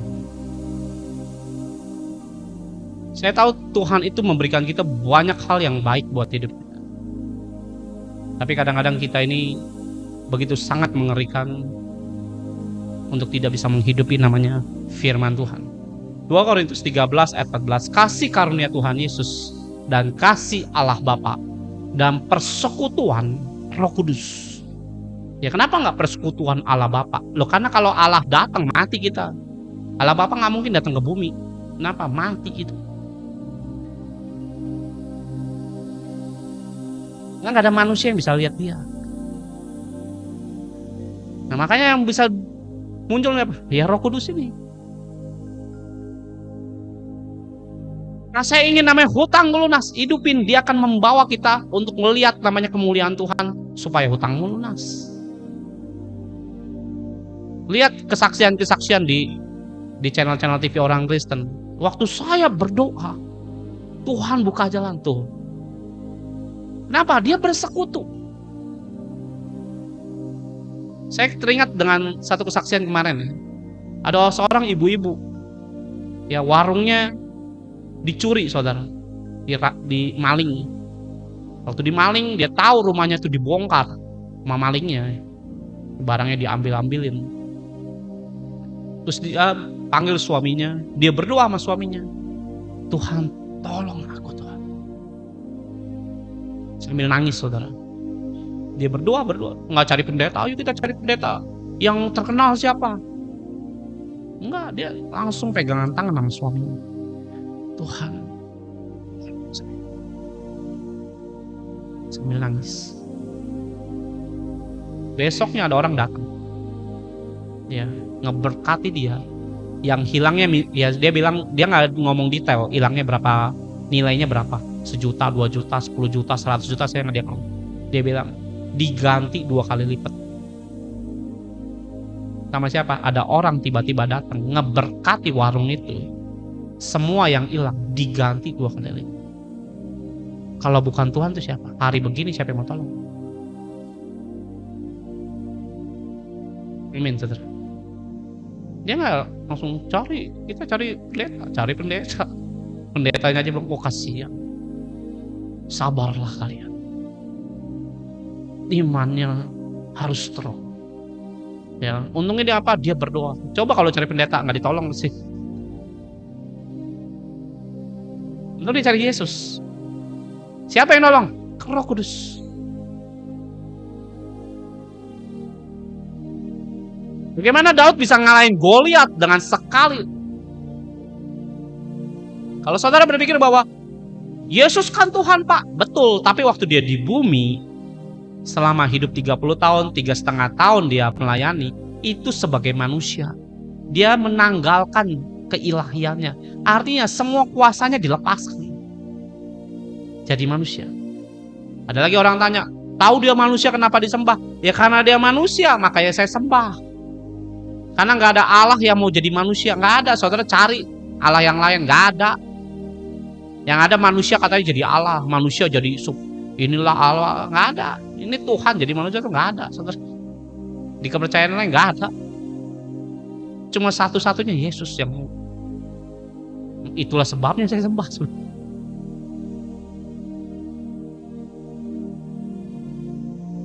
Waktu Roh Kudus mengalir dalam hidup saudara, saudara bisa sharing berjam-jam loh. Kayak kemarin ada orang datang.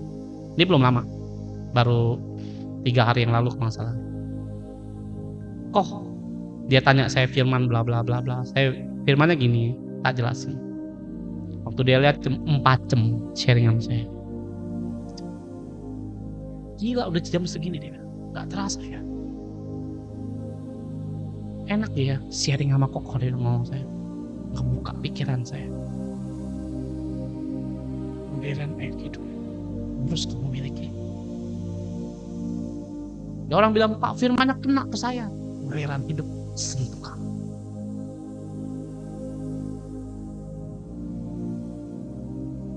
Sekutulah dengan Tuhan. Maka saudara akan lihat karya Tuhan dalam hidup saudara. Ya, jadi waktu Allah memberikan kita ini sebuah kasih yang dimana lewat pribadi Yesus mati di kayu salib, terangkat, dia nggak tinggalin kita. Lewat siapa Pak? Peran rohnya ini. Saya berdoa saudara bukan hanya hidup di gereja tanpa mementingkan akan satu nama Allah yang hidup di dalam hidup kita, yang bernama Roh Kudus, bisa ngerubah hal banyak hal. Inilah kenapa kadang-kadang kita naik turun, naik turun, naik turun. Karena apa? Ininya. Kamu cuman dengar khotbah semangat karena dari luar. Di sininya nggak pernah hidup.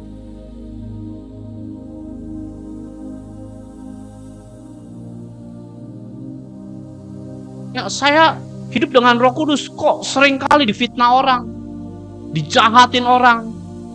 Terkadang hidup dengan Roh Kudus muncul hal-hal tersebut karena dagingmu terlalu kuat. Coba buka 1 Petrus 4 ayat 14. Berbahagialah kata firman-Nya. Kamu, kita nggak berbahagia kalau disiksa, nggak berbahagia kita. Ya kalau uang kita hilang kita nggak bahagia, jujur aja. Ya kalau kita difitnah orang berbahagia, nggak ada yang bahagia, rata-rata nggak ada. Tapi Tuhan bilang apa? Berbahagialah kamu jika kamu dinista, ya dicaci maki oleh karena nama Yesus. Sebab, lihat, roh kemuliaan, yaitu roh Allah ada padamu. Di istri saya nanya, ada lagu bilang kita dibilang difitnah, kita tetap baik. Lagunya begitu katanya. Gue sih nggak mau katanya. Ya kenapa kadang-kadang ikut Tuhan kok banyak penderitaannya? Kenapa? Ada Roh Kudus yang pengen menghidupi imanmu. Kadang-kadang kamu pilih nggak mau. Pilih duit pak, duit. Makan tuh duit.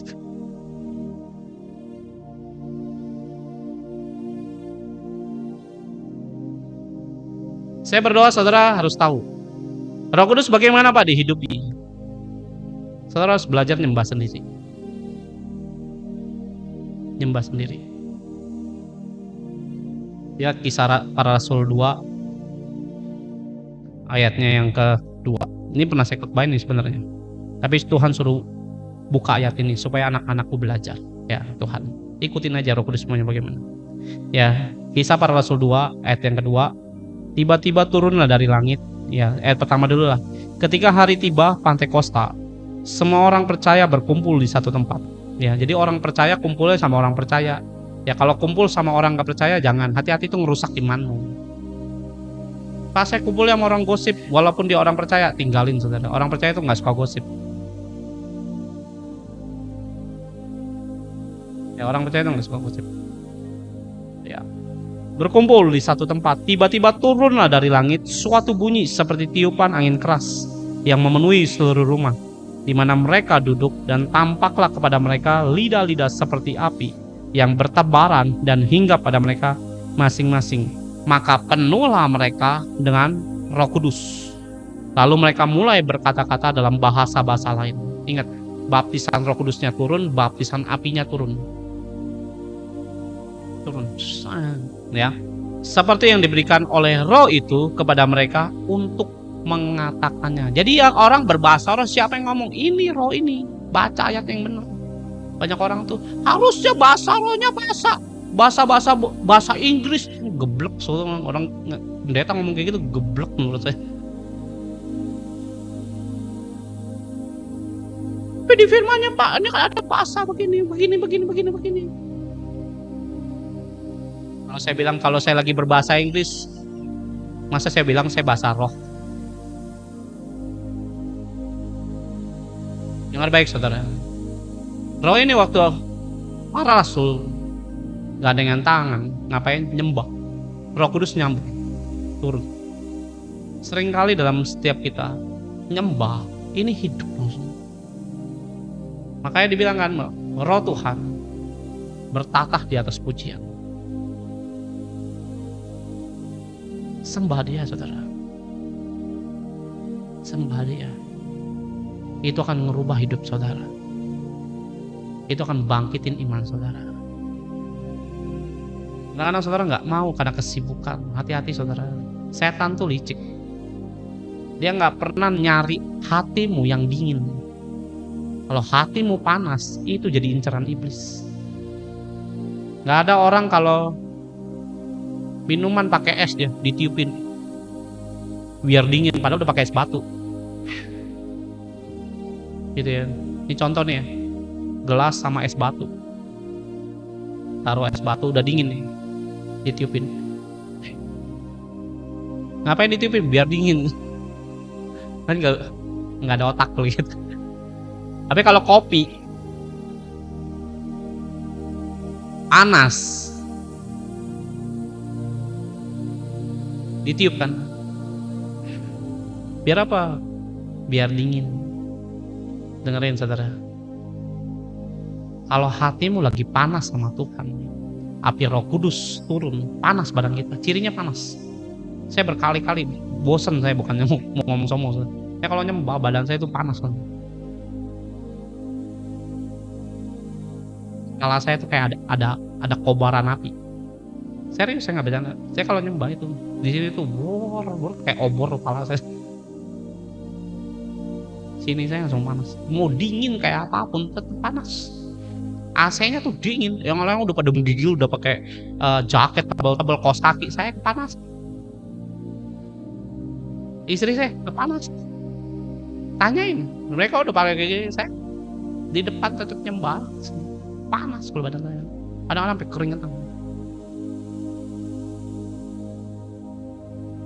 Lo panas, iblis ngapain? Tiupin. Biar apa? Dingin nanti. Gak usah spam saudara ya Putri Siombing. Iya kamu orang hebat deh. Gak usah spam bos ya, jangan sombong.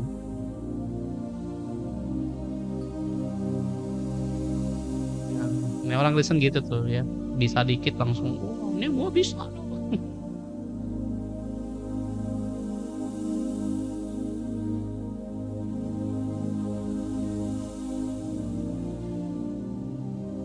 Jangan sombong Putri Siombing, bisa ya udah biasa aja lah, nggak usah pamer.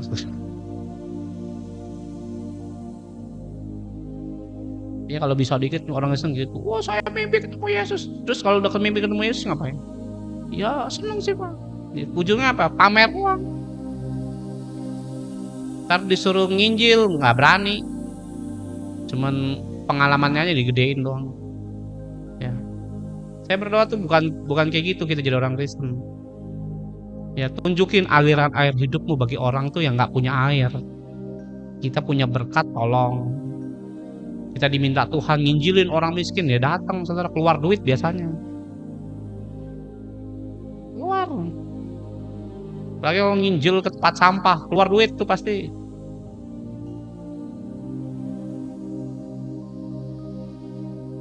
Amin saudara, jangan bilang, saya nggak usah dibangga-banggain saudara kayak gitu-gitu. Saya cuma cerita aja. Saya ngomong begini bukan mau pamer juga, saya kan lagi khotbah. Nah, kalau Roh Kudus turun, dia akan memberikan apa? Bahasa-bahasa yang baru. Makanya kalau saudara Pak, saya nggak punya bahasa roh, kejar. Apa pentingnya? Sangatlah penting buat saya. Kenapa penting buat saya? Karena saya punya pengertian. Banyak orang nggak pakai bahasa roh, kenapa nggak punya pengertian? Gitu, simpelnya begitu. Nah, saya kasih tahu asal usul gini biar saudara juga belajar. Kenapa Tuhan tuh ciptain bahasa roh? Itu pertanyaan yang sebenarnya jarang sekali orang berpikir. Ya dengerin ya. Nanti mau tanya bukan waktunya sekarang, nanti habis selesai teman. Ya dengerin. Waktu kalau misalnya ya saya pernah tanya gini, kenapa Tuhan itu ciptain bahasa roh? Itu pertanyaan saya. Daripada kita debatin buat apa sih bahasa roh gitu, itu orang Kristen yang kurang kerjaan menurut saya. Firmannya jelas ada. Biasanya yang ngomong bahasa roh nggak penting, biasanya orang kayak gitu nggak punya bahasa roh, udah titik begitu aja. Biasanya kalau yang nggak punya lebih apa ya? Lebih sombong. Ya, tapi kalau kita yang punya, jelasin. Nah, ini yang saya mau jelasin. Saya pernah tanya sama Tuhan begini, Tuhan, kenapa bahasa roh itu muncul? Kenapa Engkau ciptakan bahasa roh, sedangkan di Perjanjian Lama, ya manifestasi Roh Kudus itu ada di Saul, ya di Musa itu ada, di 24 tua-tua itu manifestasi kuasa Roh Kudus itu ada, di Yosua juga ada. Ya saya nggak mungkin bukain ayatnya begitu banyak. Itu ada manifestasi. Tapi tentang bahasa roh di dalam Perjanjian Lama, saya belum nemuin Tuhan. Kenapa Engkau ciptakan itu? Setiap ciptaan Tuhan itu selalu ada gunanya, bukan nggak ada gunanya. Tuhan ciptain begini, tetap ada gunanya. Kecoa diciptain pun juga ada gunanya. Walaupun saya geli sama kecoa. Ya. Tuhan ciptain sesuatu bukan tanpa alasan. Apalagi dia ciptain karunia, berbahasa roh. Dan orang Kristen sendiri yang kadang-kadang nganggap remeh. Ini yang kadang-kadang mendukakan Roh Kudus.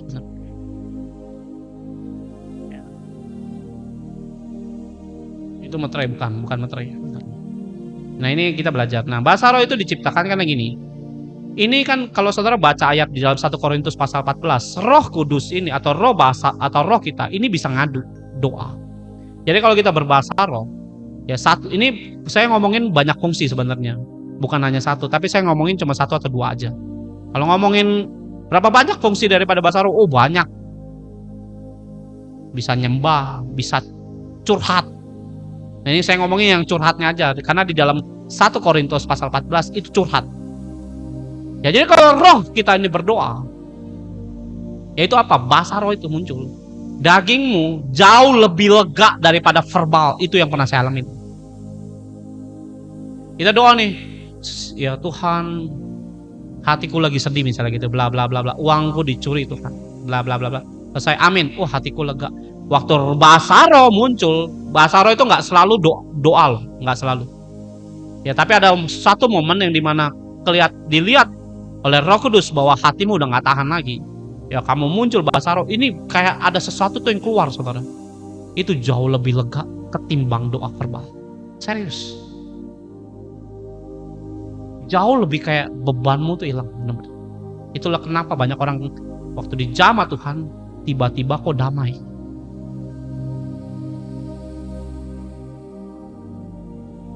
Nah, apa yang diceritain? Semua kalau kesana.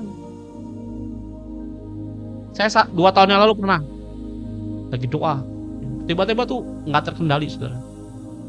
Kacau-kacau gitu bahasa. Ini belum pernah terjadi gitu. Jujur saya memang lagi dalam keadaan tuh sesek gitu hidup saya. Itu keluar semua kayak kamu nggak bisa ngasih logik ya, tapi saya bisa ngerasain ada yang kayak teriak keluar dari hati saya, kenceng gitu.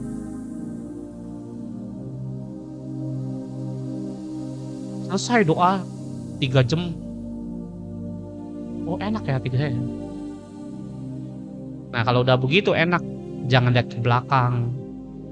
Jangan lihat lagi hal-hal yang dimana kamu didukakan hatimu oleh orang-orang di sekitarmu. Supaya apa Pak? Enggak turun imanmu. Nanti naik lagi, turun lagi. Kapan beresnya begitu? Jangan lihat lagi, udah maju ke depan. Kalau saudara mungkin lagi ngalamin tekanan kuat, pressure, doa, muncul bahasa roh, terusin, nggak usah pikirin orang mau bilang ini bahasa apa ya, nggak usah didengerin lah orang-orang yang ngerti ya. Nah itu satu di antara manfaatnya. Nah pertanyaan saya belum saya jelasin tadi. Waktu saya tanya sama Tuhan, Tuhan ini kenapa bahasa roh itu diciptakan? Dengerin, setan tahu semua namanya pekerjaan sorga. Dan dia meniru semua apa yang dikerjakan oleh Tuhan Allah kita. Dan dia tahu semua celah-celahnya.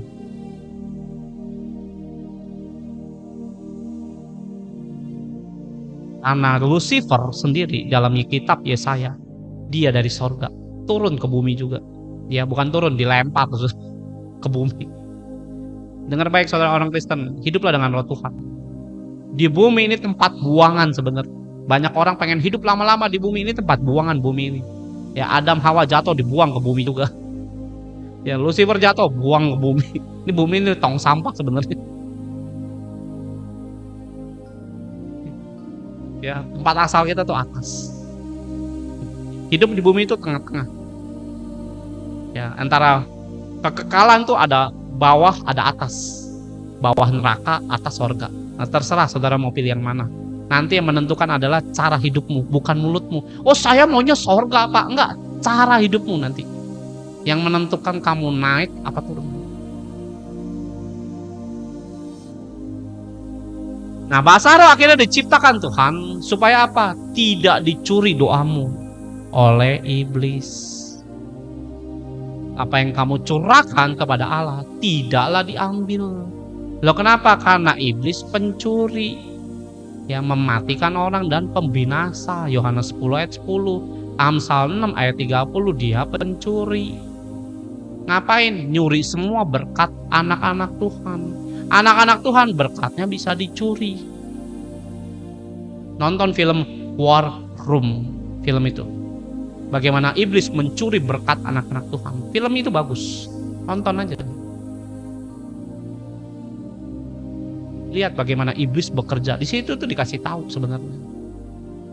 Oh, itulah sebabnya bahasa roh muncul.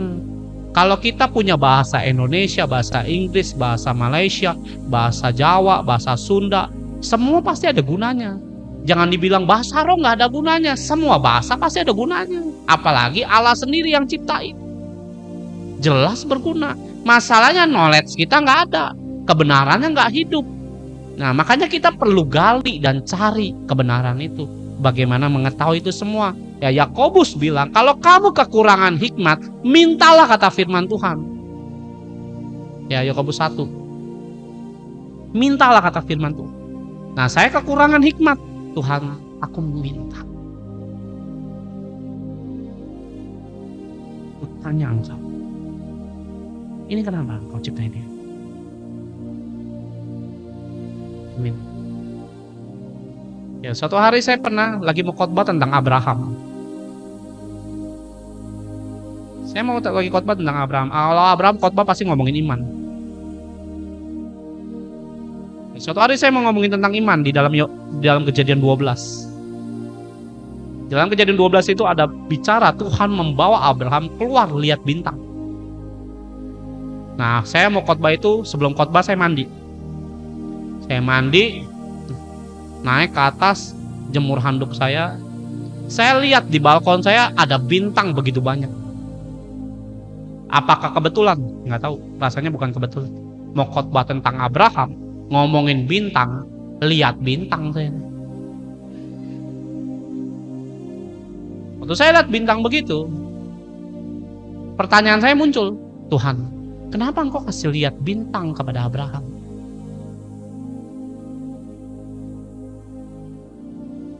Kenapa nggak ngomongin laut gitu kan, ngomongin pohon? Kenapa bintang Tuhan yang kau kasih? Kenapa nggak ngomongin mungkin perumpamaan yang lainan?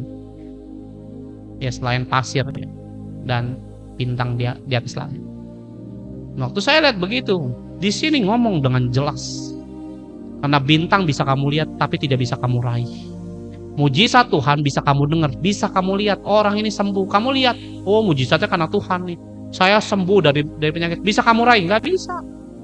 Bintang bisa kamu lihat, bisa kamu ambil? Nggak bisa. Mujizat bisa kamu lihat, bisa diambil? Nggak bisa. Harus Tuhan yang kasih. Loh, saya punya hikmat kayak gitu dari mana? Ya Roh Kudus yang kasih tahu. Kalau nggak ya juga bego mungkin. Ya, jadi Roh Kudus yang membuat imanmu tuh stabil sebenarnya. Lihat bagaimana tadi Kisah Para Rasul 2 ayat yang ke-2 dan 4. Roh Kudus turun yang jamah semua murid-murid Yesus yang tadinya penakut. Yesus disalib, bubar kabur semua. Waktu Roh Kudus turun, Alkitab mencatat ya, bahwa semua murid Yesus akhirnya meninggal dengan sangat mengerikan.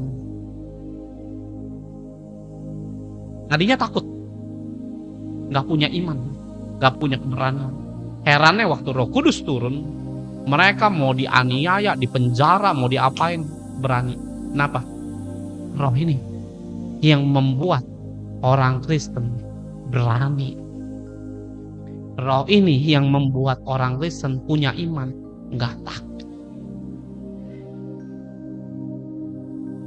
Lihat ayat 41. Orang-orang yang menerima perkataan itu memberi diri. Jadi Petrus khotbah, diri dibaptis, dan pada hari itu jumlah mereka bertambah kira-kira 3.000 jiwa. Waktu khotbahnya mungkin cuma 3 menit mungkin atau 5 menit. Petrus khotbah 3 menit, 5 menit, 3.000 orang minta dibaptis. Saudara ngomong firman, dia 2 tahun ngomong firman, tobat aja enggak. Kenapa? Ini enggak kerja. Saya berdoa saudara itu tahu bahwa iman tanpa Roh Kudus tuh saudara nggak mungkin kuat. 12 murid Yesus punya iman, ikut sama Yesus lihat mujizat. Mujizat nggak membuat imanmu tuh naik sebenarnya. Loh 12 murid Yesus lihat namanya mujizat. Apakah imannya tambah naik? Enggak. Yesus disalib kabur semuanya. Tapi waktu Roh Kudus turun, malah dia yang buat mujizat. Mau diapain pun tiba-tiba berani. Saudara jangan hanya jadi orang Kristen yang hanya dengar. Oh bagus. Buat saya apa bagusnya? Saudara ngomong gitu nggak ada bagus-bagus. Tapi kalau saudara hidupi apa yang dikhotbahkan pada malam hari ini, saudara bangun persekutuanmu dengan Roh Kudus, belajar hatimu dan lututmu kamu pakai di hadapan Tuhan, dan ngerubah nasib hidupmu. Ini bagus buat saya dengar. Ketimbang saudara cuma ngomong, khotbahnya bagus ya Pak. Ya udahlah. Bagi saya nggak bagus. Ya, kayak kemarin ada ibu-ibu. Bu doa bu. Sembah masuk kamar. Dia punya hutang saudara. Dia punya hutang, dia nyembah Tuhan. Tempo 2 hari ditolong Tuhan. Keluar cair nggak tahu berapa ratus juta. Dana yang harus yang dia butuhkan. Dia telepon istri saya, nangis-nangis. Bilang, Tuhan tuh dahsyat. Ini yang saya mau dengar. Kalau saudara punya persekutuan dengan Roh Kudus, Tuhan tolong, ini yang saya mau dengar. Bukan dengerin khotbah nggak penting menurut saya. Kenapa nggak penting? Karena buat saya jatuh kayak begitu-gitu. Kalau saudara ada Pak, sejak saya dengar khotbah Bapak, istri saya bertobat Pak, anak saya berubah Pak, saya ikutin metode pengajarannya bla bla bla bla bla, merubah semua nasib hidup saya. Ini baru dahsyat. Ini kita sama-sama applause, ini sama-sama kita memuji dia. Ada amin saudara. Ketimbang saudara ngomong ini bagus, apa pentingnya buat saya dengerin begituan.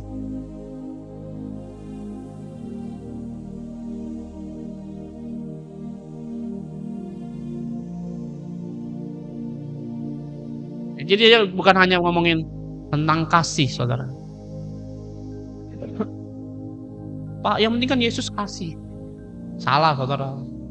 Kalau pemikirannya kayak gitu. Ya Roma 5 ayat yang 5. Dan pengharapan tidak mengecewakan karena kasih Allah telah dicurahkan dalam hati kita melalui Roh Kudus.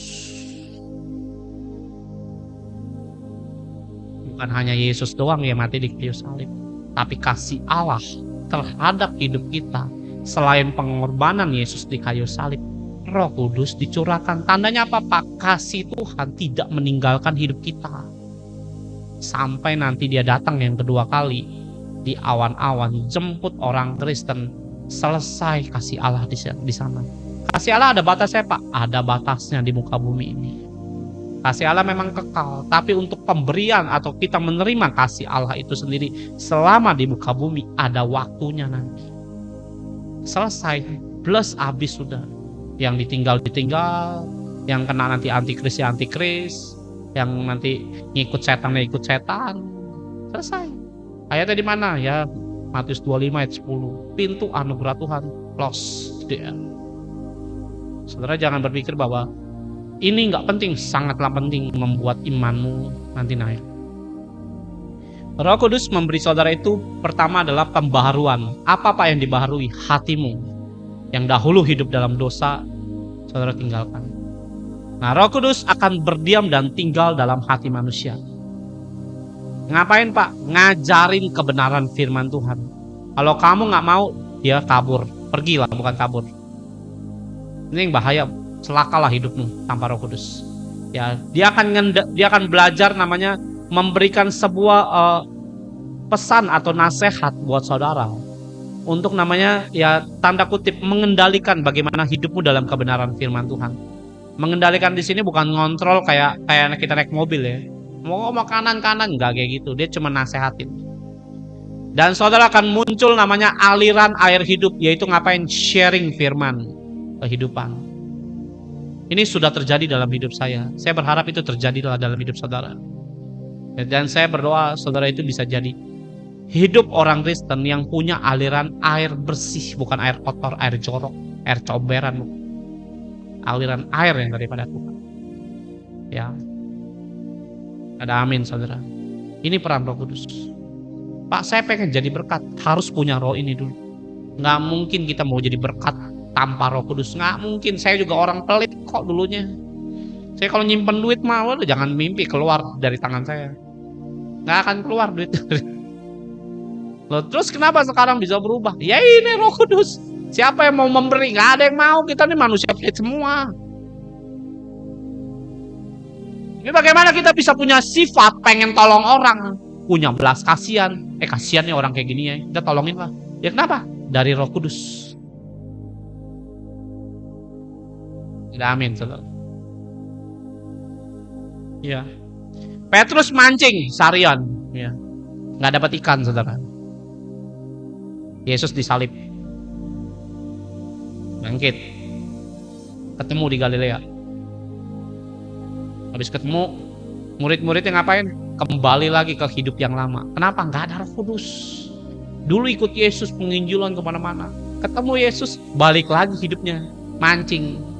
Ya, yang ke bea cukai ya bea cukai, ke pajak ya balik ke pajak mungkin. Nelayan ya balik nelayan, tukang maling balik ke tukang maling. Kenapa? Nggak ada Roh Kudusnya. Oh, jangan-jangan saya hidup kembali dalam dosa karena nggak ada Roh Kudus. Ya betul. Makanya hidupin. Oh, jangan-jangan iman saya naik turun karena Roh Kudus saya nggak hidupin. Ya betul. Karena itu. Karena yang di dalam kamu nggak pernah urusin. Yang berpikir, wah khotbah ini bagus. Padahal kamu pun bisa dipakai Tuhan lebih bagus daripada saya. Lebih bagus dari profesor yang khotbah. Lebih bagus dari orang Yahudi khotbahnya. Oh bisa. Kenapa? Roh Kudus.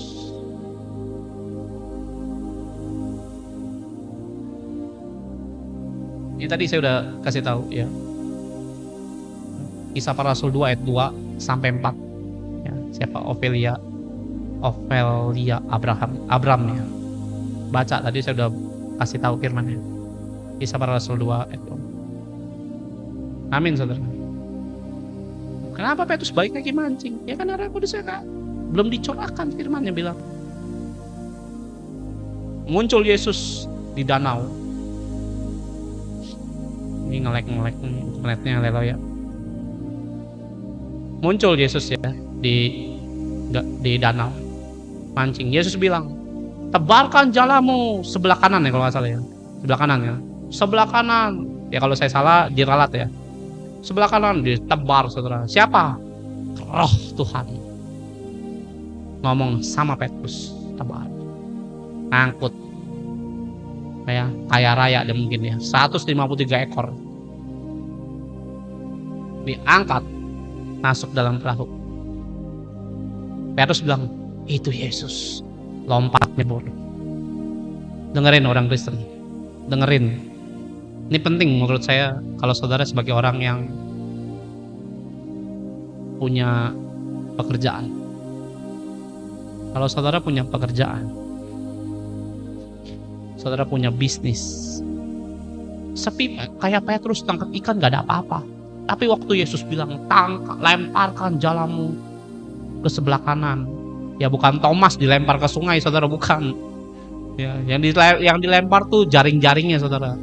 Ya kalau manusia hidupnya kepahitan, yang dilempar suaminya, nih tak lempar suamiku aja Pak dari lantai 13. Yang dilempar jalannya. Dengerin. Dengan Roh Tuhan, Petrus melihat mujizat 153. Sampai hari ini disebut namanya ikan Petrus.